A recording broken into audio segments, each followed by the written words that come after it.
We're going to be singing Glory Hallelujah when we come back, aren't we? Yeah. Not going to sing it like a bunch of Baptists who've been traveling all week long, tired, long holiday weekend, all that. Psalm 135 and verse 13. Just a single verse I want to read to you this morning. I had a good meeting last week in Clarksville, Texas. And Doris Swearingen told me to tell everybody hello. And that in a couple of weeks, she's going to try to sneak down here and be in the morning service. So I told them up there that she used to be here, and she backslid and moved up there. And anyway, it seems to be doing real well, looked good. Looked like the Lord had been good to her. And we had a really good meeting. I always enjoy it.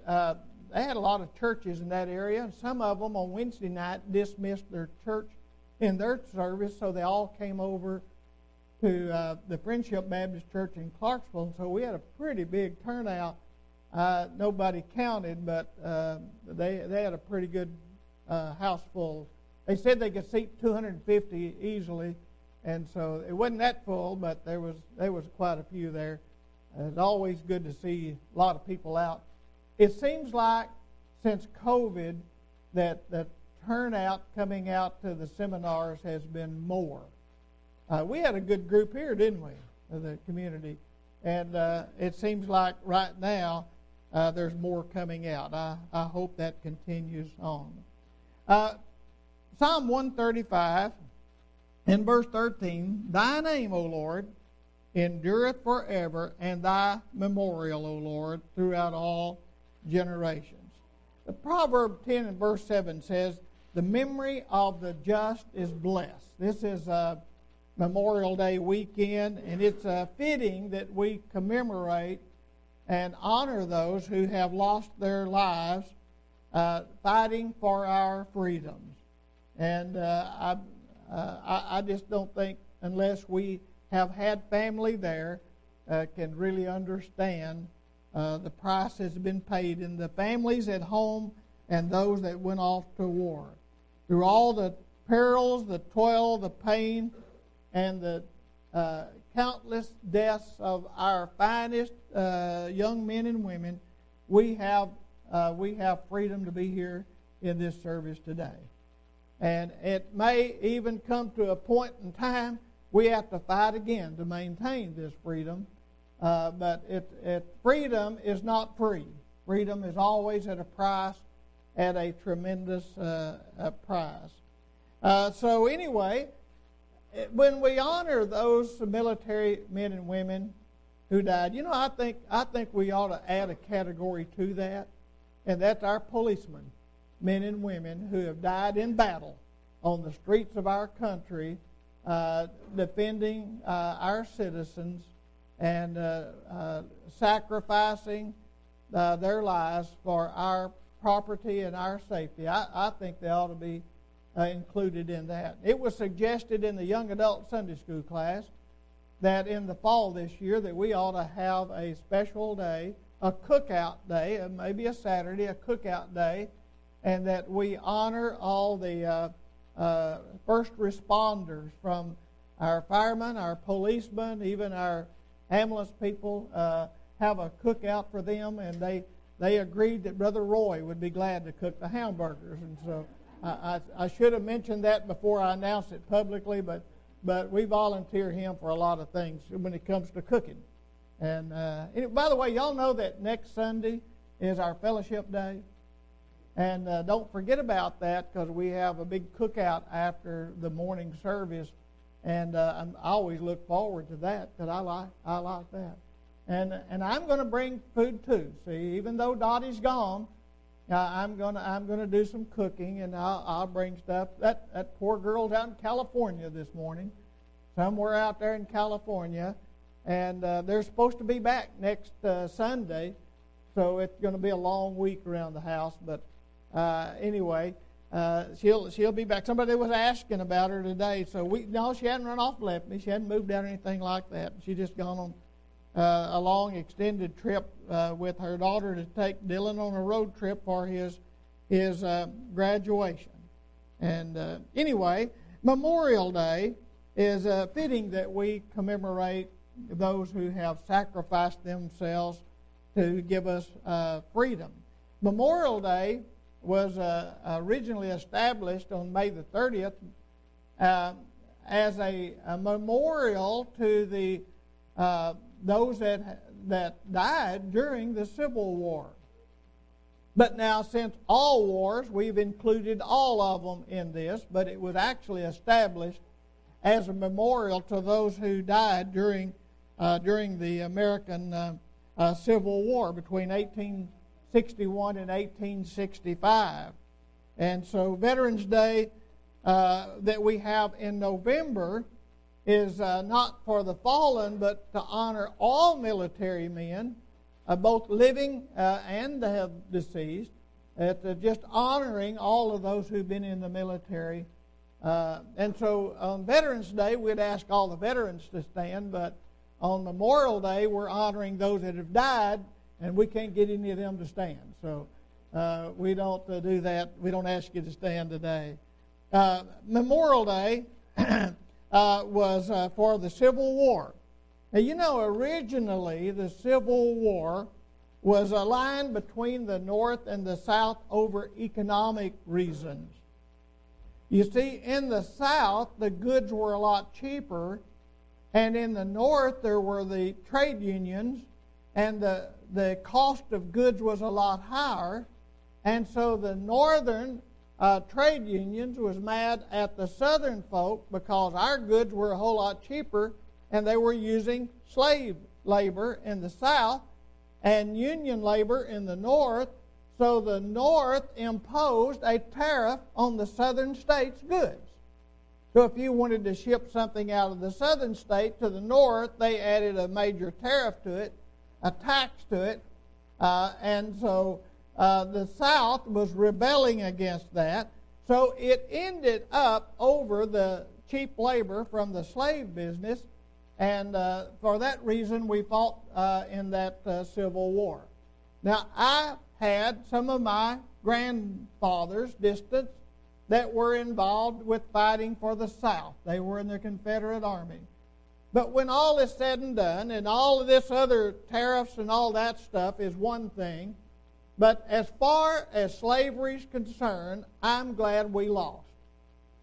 Okay? I got to admit to you, I'm glad we lost, because slavery was horrible and it was wrong. Now, I don't think what most of the worst part of slavery that you see is a minimum amount and was not the norm. I have an old history book in my office over there, and it's the history of South Carolina back in the 1700s, and I keep that book. I've got two of them. I won't let either one of them go. But in that book, in the years 1798 and 1800, the South Carolina Association of Baptists met every 2 years. And in those 2 years that the South Carolina Association of Baptists met, my fifth great-grandfather is named in that twice. He as a messenger to the South Carolina Association. So those books interest me, and I read them. And in one of the records of the associations, there was a Baptist church in South Carolina that called one of their members on the carpet before the church, and he had to address the church personally and give an account for the mistreatment of his slaves. And so even the Baptist churches called him on the carpet. He was treating his slaves cruelly. And those things we don't get out. But anyway, slavery was wrong. It should have never happened. And I'm glad for that sake and that part of it that it was lost. But let me tell you this. After the war was over with, and they were trying to unify the North and the South, then all of the pensions that were given to the Northern soldiers was also given to the Southern soldiers, and they received an equal pension, and that the North helped finance some of the monuments, Civil War monuments in the parks and so on throughout America. They helped finance those for the South because they're trying to mend the relationship between the people of the South and the people of the North. And personally, I think they did a pretty good job. Now they're trying to tear down those monuments, and they're doing exactly the same thing that they were trying to prevent in the very beginning. So tearing down those, history is history. Now I can say that I'm glad that the North won, and I can look at a Southern monument and realize and be thankful for the courage that people had to defend what they believe, even though they may not agree with me. And when you cannot stand someone else having an opinion or agreement over yours, then you do not have a free country. And that's the problem that we have right now brewing in America. Now, there are those who say, this is not my notes. There are those who say that our country is a racist country.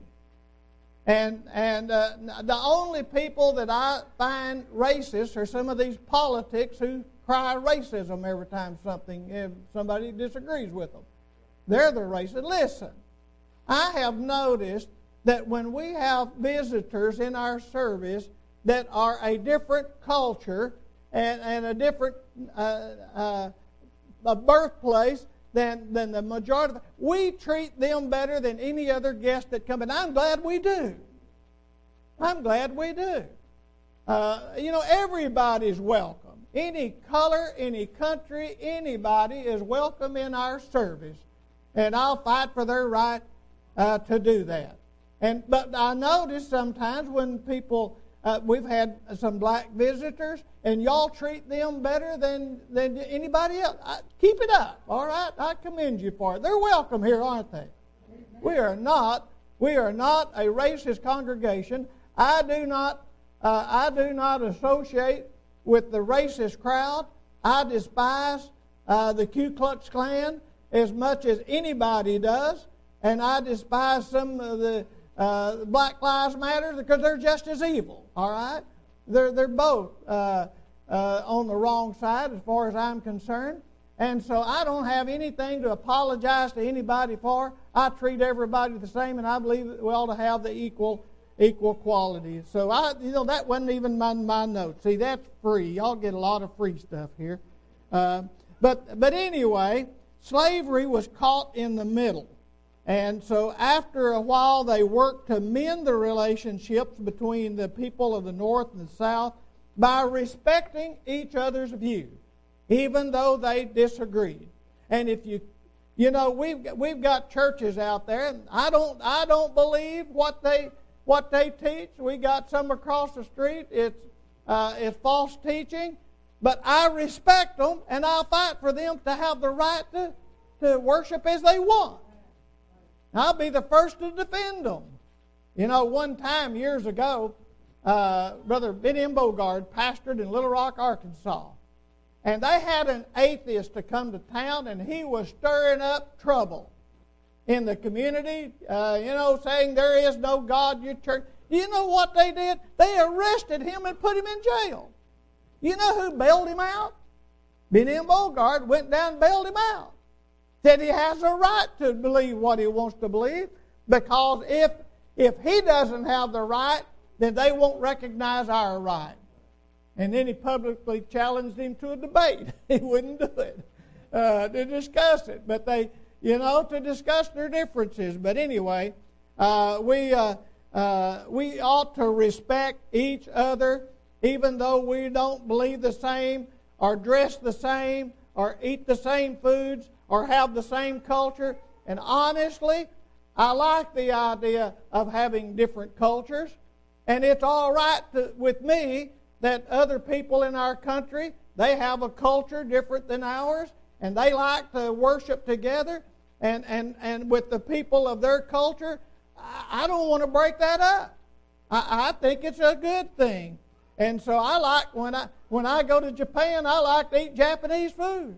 I go to Mexico, I like to eat good Mexican food, don't you? Let's don't break these cultures up. Let's keep them because they're good and they're beneficial. Matthew 24, you're not going to keep up with me. We're at the second point, the wars and the rumors of wars.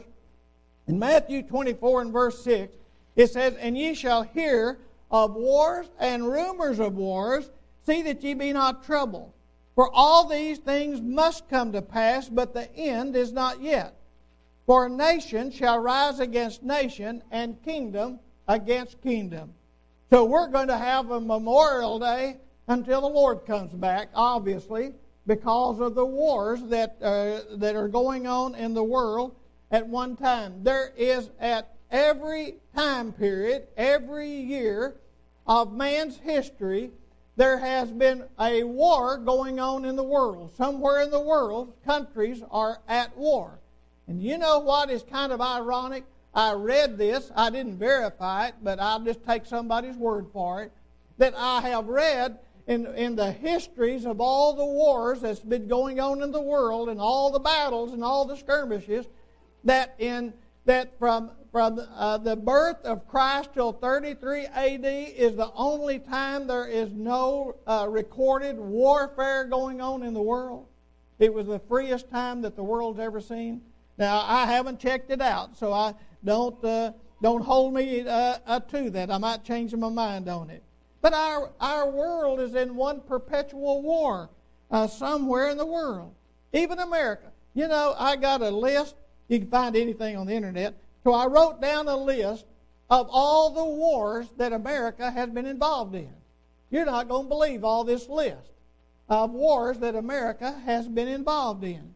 Of course, the first one was the Revolutionary War from 1775 to 1778. And we fought that with England. And do you know, in the Revolutionary War, there were 6,800 men died in battle. And then 17,000 died from diseases and sicknesses related to being in the camps and so on. So that 1.8% of the military men in the Revolutionary War is the number that died in the war. And then there was a quasi-war from 1798 to 1800. I didn't even know who those folk were, but that had to do with something between England and Spain and America. Didn't last long. And then the first Barbary War from 1801 to 1805, we fought that with Sweden. I don't remember. I slept through history class a lot in high school, so anyway, I barely made it through there. And then the War of 1812. You know, one of the teachers at school that I know gave a test, and they said, when did they fight the War of 1812? And most of the students failed that. It doesn't seem reasonable. But it was fought from 1812 to 1815, and it was between Indian tribes in America. It was Great Britain, and even Spain was included in there. And there were some 12,000 deaths with the War of 1812. Y'all know about that war, don't you? You know that song, The Battle of New Orleans in 1814? I'm not going to sing that whole song up here.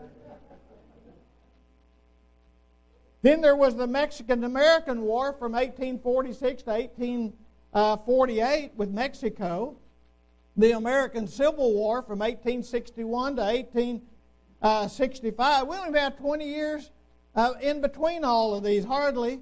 There was the Spanish-American War in 1898 and the Philippine War in 1899 to 1901.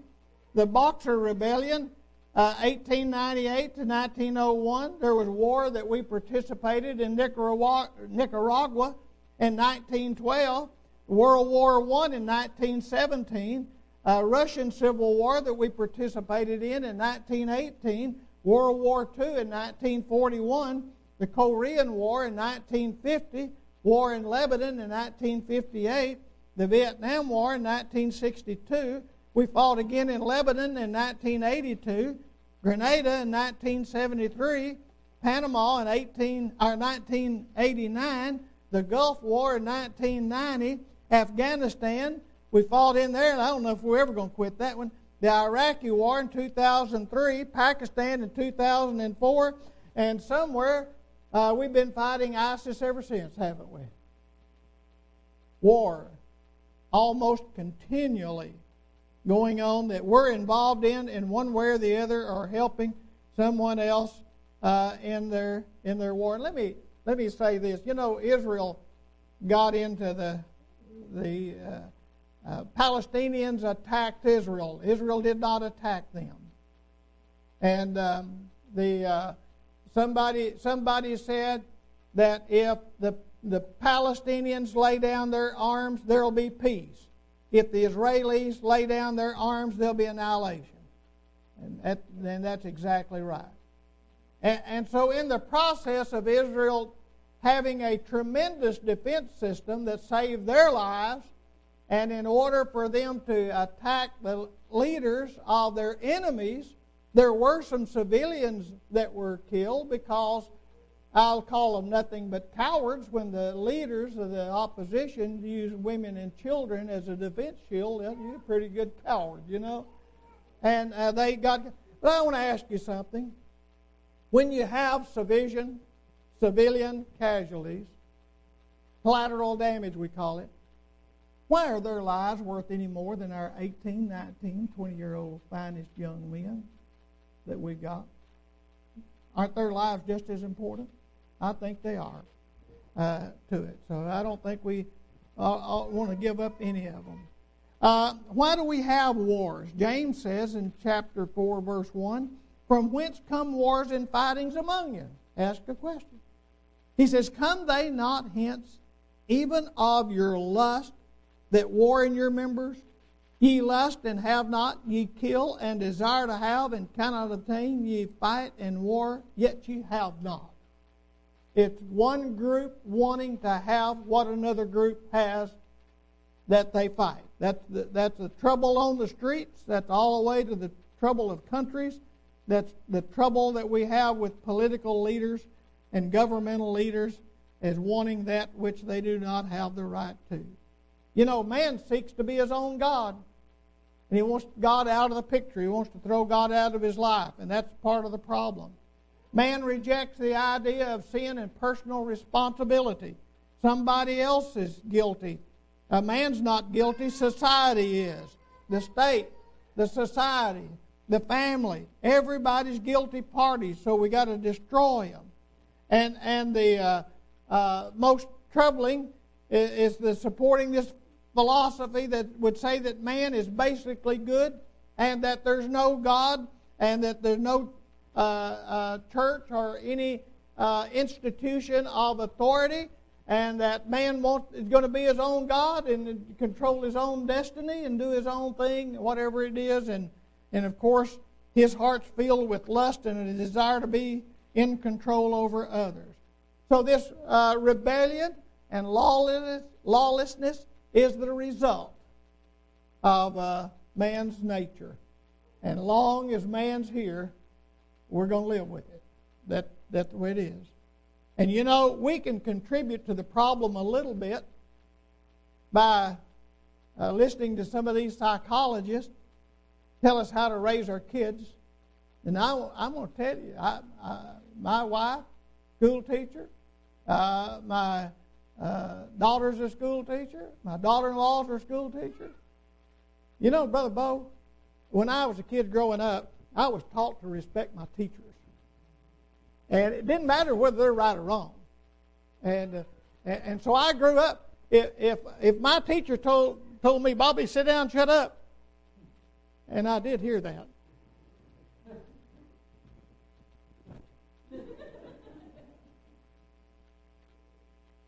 I'd sit down and shut up. And you know, all these school teachers of family, when they tell me to sit down and shut up, I'll sit down and shut up before I realize I don't have to sit down and shut up anymore. I don't have to, because I respect them. I respect them. But at the same time, we know what's going on in our educational society. And let me tell you, parents, you know what your kids are learning and what they're taking in school, and you be an active part of it. You stay with them, and you know what's going on. And if something is being taught that's not right, then you just go down there and make a big stink out of it. But you be involved with your children. If they're in public school, know what they're learning. Know who their teachers are and know what they're learning there. Because it's your responsibility in the first place. The third thing I want to talk about, and I'm going to conclude with this, is Calvary's Memorial. You know, while it's important to remember those of our friends and family and citizens who have died in war to give us freedoms that we have, there is a spiritual war that's going on, and it began in heaven when Lucifer tried to overthrow God. And then in that spiritual war, there was a battle that took place in the Garden of Eden, and repeatedly that battle has taken place, and Satan is trying to overthrow God's work. And churches have been commanded to observe from time to time a memorial service in honor of the one who died for our freedom. Now, we have, I think it's estimated that somewhere around 665,000 of our finest young men and women have died in military combat defending our country. And when it came down to our freedom, spiritual freedom, and freedom from Satan and salvation, you know, you would have thought that God would have mustered up all those angels. You thought He'd have called out old Gabriel and Michael and got them into a little combat training and said, we got to take on Satan. He's mean and he's tough. And we're going to have to take on Satan to destroy Satan and win this war. God didn't even do that. He only sent one man. He just sent one man. The man Christ Jesus. And Jesus, all by Himself, took on Satan. He took on the entire human race. If you ever get around listening in on my Facebook sermon this morning, I talked about the fact that when Jesus came and fought the battle to secure our salvation, He had to fight the devil and demons and me and you. He had to fight us. He had to fight humanity to secure our salvation. The people that He's dying for and paying their sin debt, the people that He loved the most, were His enemies. He fought them. He had to fight us. He had to fight us to bring our salvation. I'm ashamed of us, but I'm sure glad He did and that He won. And so we have a memorial service. Well, we have what we call a memorial service called the Lord's Supper, the church ordinance, and we're going to set a time for that sometime, and I'll just trust me, we're waiting a little bit on something. But that memorial service is called the Lord's Supper, and He made the statement: as often as you do this, and eat this bread and drink this cup, ye do show the Lord's death till He come. So the ordinance of the Lord's Supper is a memorial ordinance, all designed to remember Jesus giving His life and shedding His blood that we might have everlasting life. But you know what? That memorial service happens every Sunday when we come to church and we honor Him.